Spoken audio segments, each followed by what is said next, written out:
Mes chers concitoyens, vous avez très certainement eu vent de certaines accusations à mon égard. Elles vous ont peut-être peiné, déçu, voire provoqué chez certains d'entre vous de la colère. Je le comprendrais, et je le dis avec la plus grande sincérité, si elles étaient ne serait-ce qu'un tant soit peu avérées. Mais loin s'en faut. Et sans bien sûr tomber dans le complotisme, nous ne pouvons que nous interroger sur les arrière-pensées de ceux qui les ont relayées, y compris dans la sphère journalistique. Si j'ai décidé de m'exprimer aujourd'hui, ce n'est pas pour vous donner ma vérité, mais la vérité, en toute honnêteté, avec courage, sans négliger sa part d'ombre et de questions parfois. Tout d'abord, oui, je reconnais avoir eu des relations intimes avec les femmes qui me mettent injustement en cause. Elles étaient on ne peut plus consensuelles. Certes, je l'admets. Elles n'étaient, pour certaines seulement, pas complètement majeures. Et alors, les sentiments, la passion, l'amour entre deux êtres, ce qu'il y a de plus beau sur cette triste planète, doit-il être absolument contraint par l'arbitraire du système décimal? Je laisserai chacun en juger. Je tiens également à rappeler que, contrairement à des pays comme les États-Unis, les rapports intimes entre une personne de mon âge et une mineure étaient tout à fait légaux au moment des faits.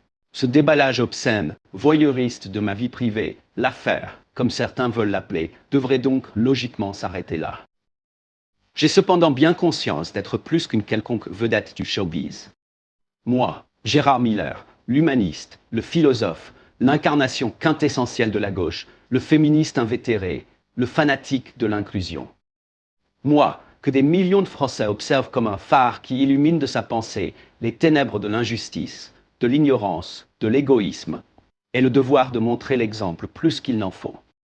Je n'ai donc d'autre choix que d'adresser la question, je n'en doute pas, en suspens sur beaucoup de vos lèvres.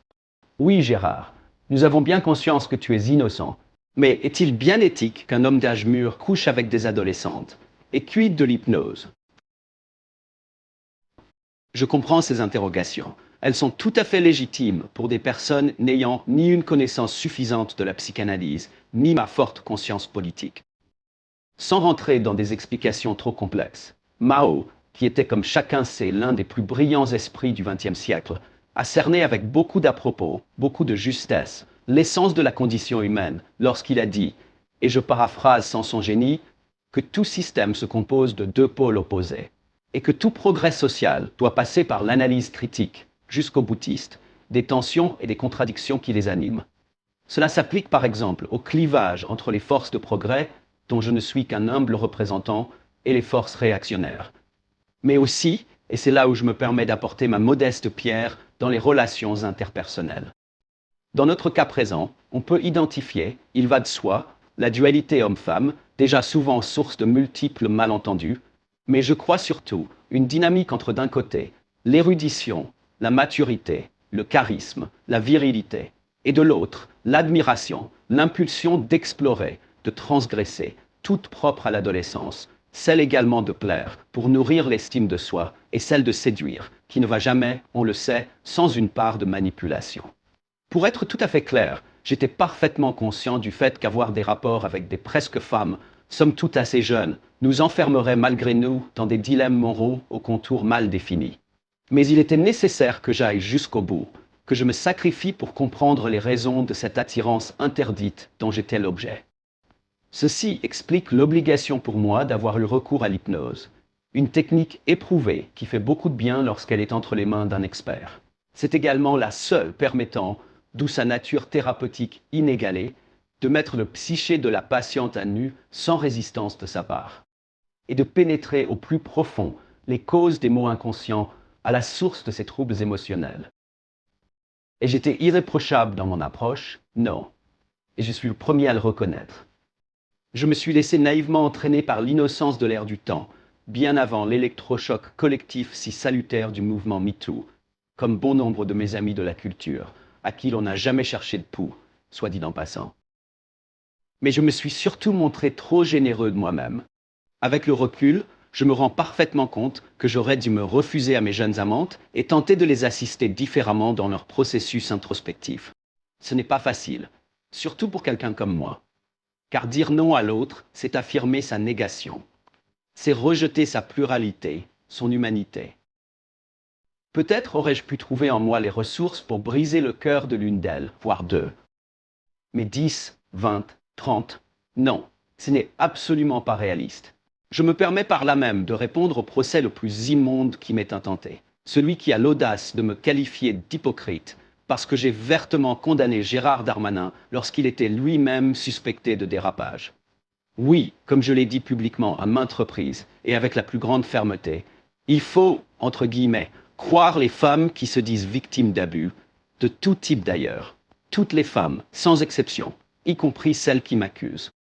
Mais il faut le faire avec intelligence, avec sens de la nuance, sans oublier le contexte, les non-dits, et bien comprendre qu'elles parlent de leur perception, de leur vision, toujours à minima subjective, d'événements qui les ont marqués. Il faut par conséquent les croire avec la plus ferme résolution, dans le sens où elles pensent sincèrement que les faits se sont déroulés tels qu'elles les ont décrits, même si elles les ont au bout du compte complètement imaginés, très probablement à leur insu.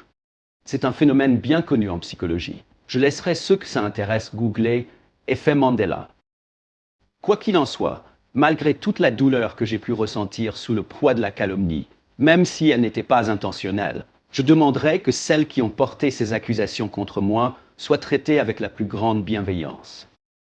Peut-être sont-elles bipolaires ou mythomanes, ou peut-être ont-elles même été abusées par un proche dans leur jeunesse. Qui sait? Et qu'importe. La chose à retenir est que tous les professionnels dignes de ce nom vous diront qu'il ne faut jamais contredire une personne en souffrance, mais l'écouter, la laisser parler, avec empathie, jusqu'à ce qu'elle renoue d'elle-même contact avec le réel. Voilà la vérité. Ne pas l'accepter telle que je viens de la partager, dans son entièreté, sans parti pris, serait non seulement faire le jeu de l'injustice, de la désinformation, du fascisme, mais surtout de la misogynie la plus abjecte qui nous rappellerait les heures les plus sombres de la psychiatrie. Celle de ses débuts, quand le carcan patriarcal niait aux femmes le droit même d'avoir des désirs charnels.